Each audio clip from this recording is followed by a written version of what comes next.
Olá, tudo bem? Estamos de volta para a nossa terceira parte da lição Dons Milagrosos do Espírito Santo. Na primeira parte, nós vimos que há uma diferença estabelecida na Bíblia entre o dom e os dons do Espírito Santo. O dom sendo o próprio Espírito derramado para a habitação, morada interior, e os dons sendo os poderes milagrosos que eram dados pelo próprio Espírito, quando o Espírito descia, pousava, caía, quando o Espírito praticava a ação do Verbo. Na segunda parte vimos que os dons milagrosos do Espírito Santo eram dados pela imposição de mãos dos apóstolos. Uma exceção ocorreu em Atos capítulo 10, na casa de Cornélio, quando pela primeira vez na história da igreja, os não-judeus foram aceitos na comunidade cristã. Mas isso somente por intervenção direta de Deus, comprovando que eles eram aceitos ao dar a eles, antes de serem batizados e sem recebimento de imposição de mãos dos apóstolos, dificilmente receberiam imposição de mãos dos apóstolos, Deus deu a eles os dons milagrosos do Espírito Santo. Temos muitas orientações acerca do uso e significado dos dons milagrosos, especialmente no livro de Coríntios, na carta de Paulo aos Coríntios, porque os coríntios tinham muitos dons milagrosos. De fato, esta é a única carta no Novo Testamento que possui capítulos inteiros que falam sobre o uso dos dons milagrosos. Nas outras cartas do Novo Testamento não encontraremos textos tão extensos. Na verdade, na maioria das cartas não encontraremos nenhuma menção a dons milagrosos. Em algumas cartas, poucas menções, mas na carta de Paulo aos Coríntios nós temos textos extensos que falam sobre os dons milagrosos, onde aprendemos vários fatos. De fato, a igreja em Corinto tinha muitos dons. Paulo chegou a dizer que não lhes faltava nenhum dom. Em 1 Coríntios capítulo 1, versículo 7, nós já lemos capítulo 12, que há uma instrução sobre o uso de dons e uma referência a muitos dons. Mas Paulo fala a essa igreja aqui em 1 Coríntios capítulo 3, o seguinte, versículos 1 a 3, irmãos, não lhes pude falar como a espirituais, mas como a carnais, como a crianças em Cristo. Dei-lhes leite, não alimento sólido, pois vocês não estavam em condições de recebê-lo. De fato, vocês ainda não estão em condições, porque ainda são carnais. Porque visto que a inveja e divisão entre vocês não estão sendo carnais e agindo como mundanos, apesar de possuir diversos dons, a igreja em Corinto era cheia de problemas causados por imaturidade, divisões, brigas, impureza, disputas entre irmãos, desordem no culto, orgulho, ausência de amor. E nós aprendemos um fato com isso, uma verdade bíblica com isso. Ter os dons milagrosos do Espírito Santo não é a mesma coisa que ser espiritualmente maduro. O fato de alguém possuir os dons milagrosos do Espírito Santo no primeiro século não fazia deste alguém um cristão espiritualmente maduro. Um outro fato que aprendemos na epístola de Paulo aos Coríntios, no livro bíblico chamado de Coríntios, é o seguinte, vamos lá em 1 Coríntios capítulo 12, nós aprendemos que nem todos precisavam obrigatoriamente possuir dons milagrosos e os que possuíam, não possuíam os mesmos dons que os outros. É dito aqui, todas essas coisas, porém, são realizadas pelo mesmo e único Espírito, presta atenção nessa frase, e ele as distribui individualmente a cada um como quer. Era a decisão do Espírito e não da pessoa. A pessoa não podia dizer, eu quero o dom de falar em línguas. Era a decisão do Espírito. Paulo cita vários dons, no versículo 4, há diferentes tipos de dons, diferentes.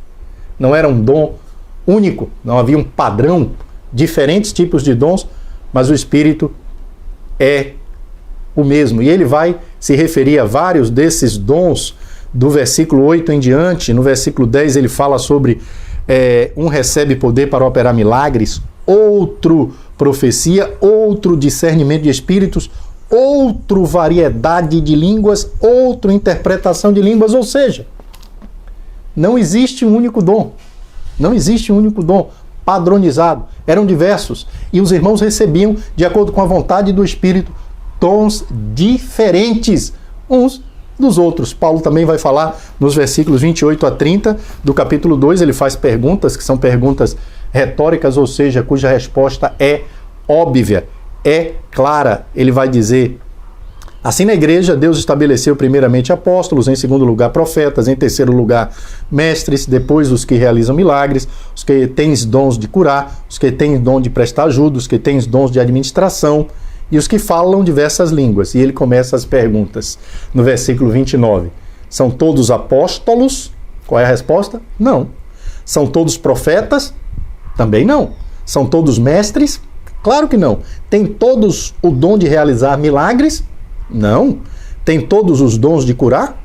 Não. Falam todos em línguas? Qual é a resposta? Também não. Todos interpretam? Claro que não. Então, no primeiro século, os dons eram diversos e os irmãos recebiam dons diferentes uns dos outros. Há um ensinamento presente no mundo evangélico atual que nega as afirmações deste texto bíblico mencionado. E é o ensinamento que diz que todos os que possuem o Espírito Santo falam e até mesmo devem falar em outras línguas. Neste caso, o dom de línguas seria a evidência da presença do Espírito Santo. Mas a Bíblia é clara, dizendo que este é um dos dons do Espírito. E nem todos receberam este dom do Espírito.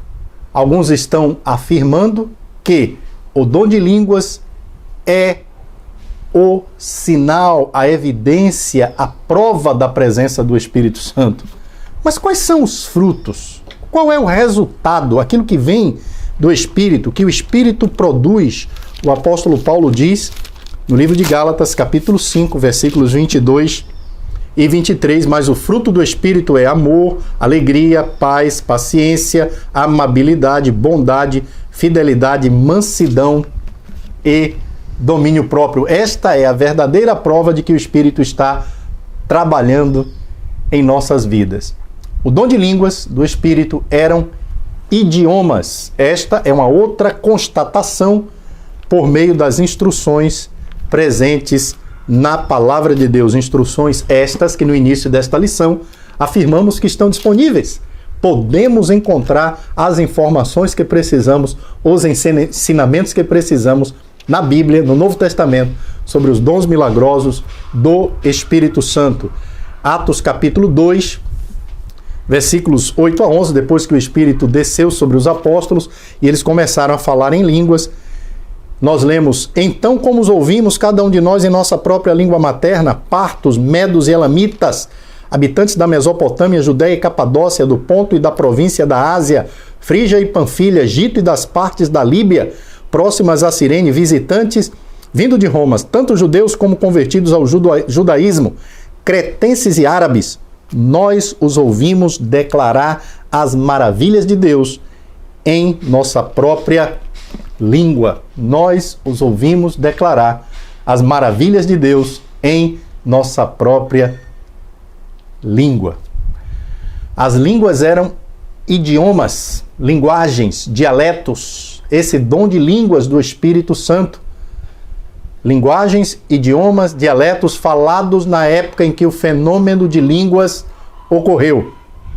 Aqui em Atos capítulo 2, versículo 4, quando diz assim: todos ficaram cheios do Espírito Santo e começaram a falar noutras línguas, conforme o Espírito os capacitava.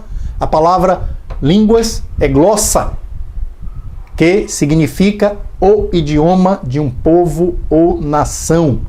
A expressão de Atos 2, versículo 6, que diz: ouvindo-se o som, ajuntou-se uma multidão que ficou perplexa, pois cada um os ouvia falar em sua própria língua. E Atos capítulo 2, versículo 8, a mesma expressão, própria língua, lá é traduzida por língua materna, vem do grego dialectos, de onde vem a nossa palavra dialeto, ou seja, a língua de um povo em particular. Lucas fala que todo tipo de pessoas com uma infinidade de línguas diferentes estavam presentes no dia de Pentecostes e puderam entender em sua própria língua o que se falava. Capítulo 2 de Atos, versículo 5, havia em Jerusalém judeus, tementes a Deus, vindos de todas as nações do mundo. Falar em línguas seria, por exemplo, falar em armênio sem nunca ter aprendido esta língua e ser perfeitamente compreendido por alguém que fala esta língua. O dom de profecia, falar da parte de Deus, foi apresentado como sendo um dom superior ao dom de línguas. 1 Coríntios, capítulo 14, texto que nós não lemos. Pensei que tivéssemos lido. Não lemos. Gostaria que todos, 1 Coríntios 14, 5, gostaria que todos vocês falassem línguas, mas prefiro que profetizem. Quem profetiza é maior do que aquele que fala em línguas, a não ser que as interprete para que a igreja seja edificada. Ou seja, o dom de profecia, falar da parte de Deus, era superior ao dom de línguas. Uma outra orientação sobre o dom de línguas é que, se não houvesse intérprete ou tradutor, o dom de línguas não deveria ser usado na igreja. Veja comigo 1 Coríntios 14, versículos 5 a 19. Gostaria, aí nós já lemos o versículo 5, versículo 6 em diante, até 19. Agora, irmãos, se eu for visitá-los e falar em línguas, em que lhes serei útil? A não ser que lhes leve alguma revelação ou conhecimento, ou profecia ou doutrina. Até no caso de coisas inanimadas, que produzem sons tais como a flauta ou a cítara, como alguém reconhecerá o que está sendo tocado se os sons não forem distintos? Além disso, se a trombeta não emitir um som claro, quem se preparará para a batalha? Assim acontece com vocês. Se não proferirem palavras compreensíveis com a língua, como alguém saberá o que está sendo dito? Vocês estarão simplesmente falando ao ar. Sem dúvida, há diversos idiomas no mundo. Todavia, nenhum deles é sem sentido. Portanto, se eu não entender o significado do que alguém está falando, serei estrangeiro para quem fala e ele estrangeiro para mim. Assim acontece com vocês, visto que estão ansiosos por terem dons espirituais. Procurem crescer naqueles que trazem a edificação para a igreja. Por isso, quem fala em uma língua, ore para que a possa interpretar. Pois se oro em uma língua, meu espírito ora, mas a minha mente fica infrutífera. Então, que farei? Orarei com o espírito, mas também orarei com o entendimento. Cantarei com o espírito, mas também cantarei com o entendimento. Se você estiver louvando a Deus em espírito, como poderá aquele que está entre os não instruídos dizer o amém à sua ação de graças, visto que não sabe o que você está dizendo? Pode ser que você esteja dando graças muito bem, mas o outro não é edificado. E veja essa declaração muito forte, contundente do apóstolo Paulo. Dou graças a Deus por falar em línguas mais do que todos vocês. Todavia, na igreja, prefiro falar 5 palavras compreensíveis para instruir os outros a falar 10.000 palavras em uma língua. Então, a instrução aqui é muito clara. Se alguém fala em línguas, é necessário que haja interpretação, tradução. Se não houver interpretação ou tradução, o dom é infrutífero, quer dizer que não ajudará, não auxiliará, não haverá edificação. Em Corinto, pela ausência de pessoas de várias nações, era necessário a presença de um tradutor ou intérprete. Quem não entende a linguagem seria como estrangeiro. É dito lá no versículo 11. Isto mostra que o fenômeno ainda era o de falar idiomas, mas quem não conhecesse o idioma seria como estrangeiro. As atividades no culto precisavam ser compreensíveis, inteligíveis, senão não ajudariam. Leiamos os textos que deixam isto evidente, que deixam isto claro, em 1 Coríntios, capítulo 14, começando com o versículo 9, onde está escrito: assim acontece com vocês, se não proferirem palavras compreensíveis com a língua, como alguém saberá o que está sendo dito? Vocês estarão simplesmente falando ao ar. Versículos 14 a 19. Pois se oro em uma língua, meu espírito ora, mas a minha mente fica infrutífera.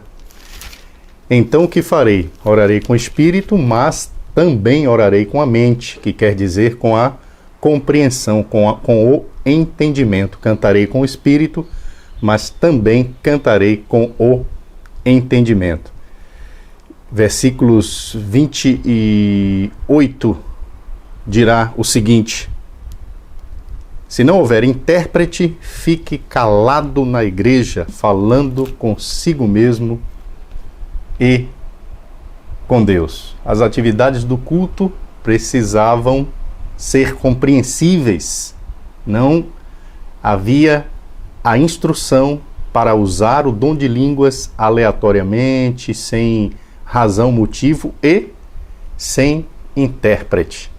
Agora veja versículo 16. As atividades do culto deveriam dar condições de serem julgadas ou analisadas. O versículo 16 vai dizer: se você estiver louvando a Deus em espírito, como poderá aquele que está entre os não instruídos dizer o amém à sua ação de graças, visto que não sabe o que você está dizendo? Se uma pessoa não compreende, como poderá concordar? E o versículo 29, tratando-se de profetas, falem 2 ou 3 e os outros julguem cuidadosamente o que foi dito. A ideia é compreender para analisar. Não deviam falar em outras línguas todos ao mesmo tempo, diz o versículo 23. Assim, se toda a igreja se reunir e todos falarem línguas e entrarem alguns não instruídos ou descrentes, não dirão que vocês estão loucos? Então nós temos em 1 Coríntios, capítulo 14, na Bíblia, o livro de Coríntios, a Epístola de Paulo aos Coríntios é o que trata contextos mais extensos da questão dos dons milagrosos. Nós temos estas instruções para que os dons fossem usados de maneira apropriada. Uma outra instrução importante é que o uso dos dons no culto precisava ser feito de uma forma organizada, decente, apropriada. Veja comigo aí o capítulo 14, versículos 26 a 33. Portanto, o que diremos, irmãos? Quando vocês se reúnem, cada um de vocês tem um salmo, ou uma palavra de instrução, uma revelação, uma palavra em língua ou uma interpretação. Tudo seja feito para a edificação da igreja. Se, porém, alguém falar em língua, devem falar 2, no máximo 3. E alguém deve interpretar. Se não houver intérprete, fique calado na igreja, falando consigo mesmo e com Deus. Tratando-se de profetas, falem 2 ou 3 e os outros julguem cuidadosamente o que foi dito. Se vier uma revelação a alguém que está sentado, cale-se o primeiro, pois vocês todos podem profetizar, cada um por sua vez, de forma que todos sejam instruídos e encorajados. O espírito dos profetas está sujeito aos profetas, pois Deus não é Deus de desordem, mas de paz. E o versículo 40 vai concluir esse trecho dizendo: mas tudo deve ser feito com decência e ordem. As reuniões da igreja no primeiro século, especificamente lá em Corinto, onde eles tinham todos os dons e as atividades nas reuniões da igreja precisavam ser para a edificação e não como um palco para que alguns fizessem seus shows ou apresentações se exibindo diante dos irmãos. Deus não quis dar destaque a ninguém através dos dons milagrosos do Espírito Santo, mas o propósito, o intento de Deus era beneficiar a igreja. O que importava não era o dom em si, mas o seu uso, e este uso devia ser feito com amor e não motivado por orgulho ou desejo de ser aplaudido. Então, tudo que fosse feito devia ser feito para que os demais compreendessem. Tudo devia ser feito de forma ordenada, decente, e não apenas um êxtase emocional. E se alguma atividade realizada no culto não servisse a seu propósito, a sua finalidade, qual era o propósito, a finalidade? Edificar, encorajar, consolar, instruir. Se não servisse ao seu propósito, não tinha razão de ser realizada. E nós lemos isso em vários textos, vários versículos de 1 Coríntios capítulo 14, versículo 3, mas quem profetiza o faz para edificação, encorajamento e consolação dos homens. E profetizar era trazer e apresentar a mensagem de Deus, versículo 12. Assim acontece com vocês, visto que estão ansiosos por terem dons espirituais, procurem crescer naqueles que trazem a edificação para a igreja. Versículo 17, pode ser que você esteja dando graças muito bem, mas o outro não é edificado, e ele está falando sobre dar graças em outras línguas sem que haja intérprete. Versículo 19, todavia na igreja, o apóstolo Paulo disse, prefiro falar 5 palavras compreensíveis para instruir os outros a falar 10.000 palavras em outras línguas. Paulo está dizendo, se eu chegasse e falasse 10.000 palavras em outras línguas, e ele diz que falava em línguas mais do que todos os irmãos em Corinto, ele disse, se eu falasse 10.000 palavras em outras línguas e ninguém entendesse, qual a finalidade, o propósito, a utilidade disto? Então Paulo diz, eu preferia falar 5 palavras compreensíveis. Versículo 26, estamos lendo alguns versículos de novo. Portanto, que diremos, irmãos, quando vocês se reúnem, cada um de vocês tem um salmo, uma palavra de instrução, uma revelação, uma palavra em uma língua ou uma interpretação, tudo seja feito para a edificação da igreja. Pois, versículo 31, vocês todos podem profetizar, cada um por sua vez, de forma que todos sejam instruídos e encorajados. Então, novamente, mesmo possuindo dons milagrosos do Espírito Santo, se alguma atividade, se alguma realização no culto, mesmo por meio dos dons milagrosos do Espírito Santo, não servisse a seu propósito, edificar, encorajar, consolar, instruir, não tinha razão de ser realizada.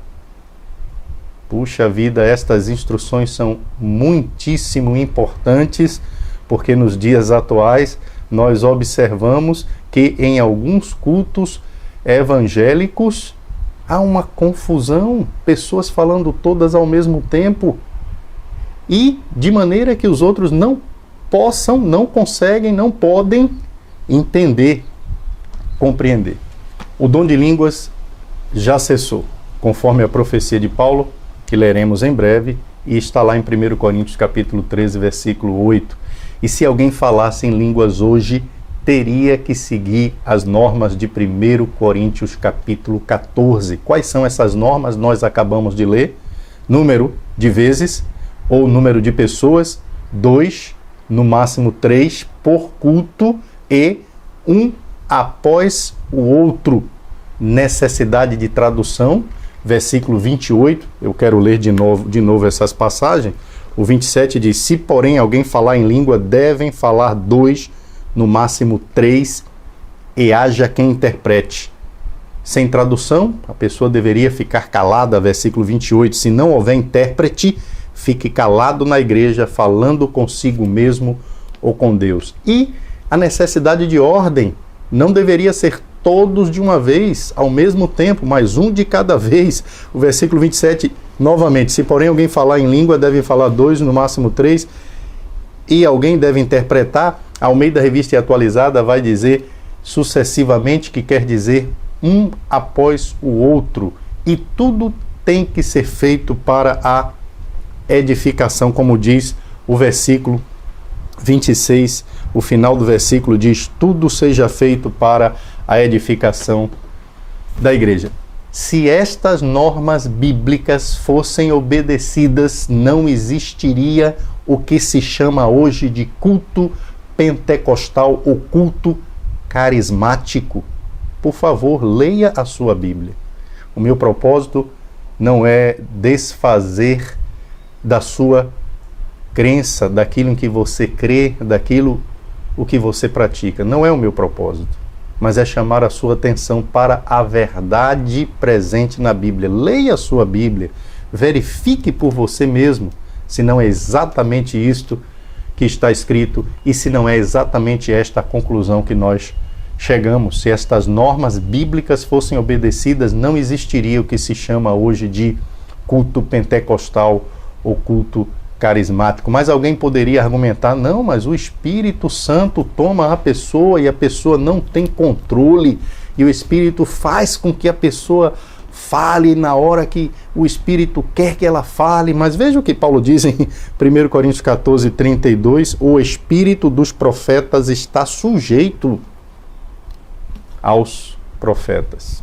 Se alguém estivesse pensando lá na igreja em Corinto em dizer que não podia controlar o Espírito Santo, Paulo se antecipou e disse: nós podemos controlar o Espírito que está em nós. Dizer que ordem e decência no culto inibe o Espírito Santo é contradizer a Deus, ou seja, não é verdade.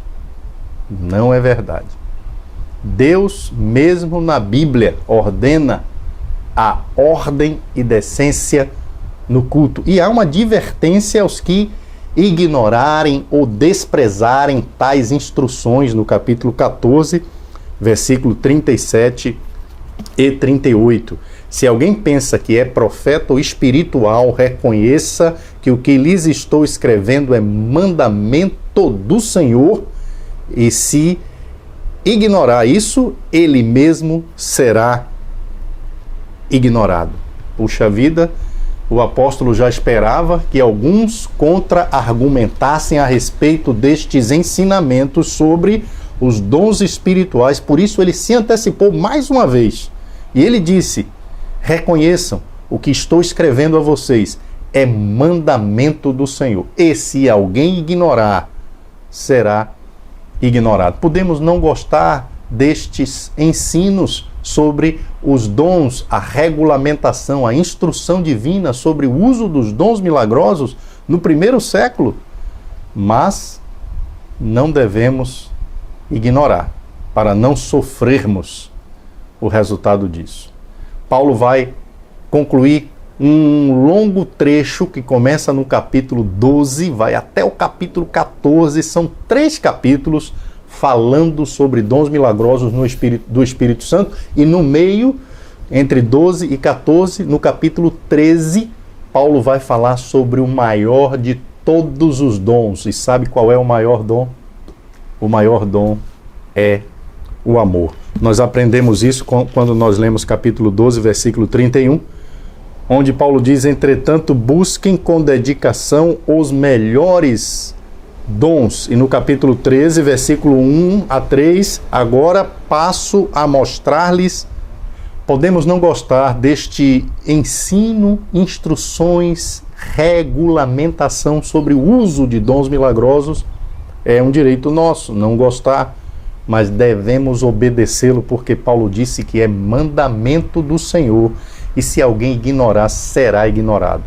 O apóstolo Paulo fala nesse longo trecho de 3 capítulos, capítulo 12, 13 e 14, sobre os dons milagrosos do Espírito Santo. Entre o 12 e o 14, no meio, o capítulo 13, abordará o maior de todos os dons. Este não é milagroso, mas ele é maior do que qualquer dom milagroso.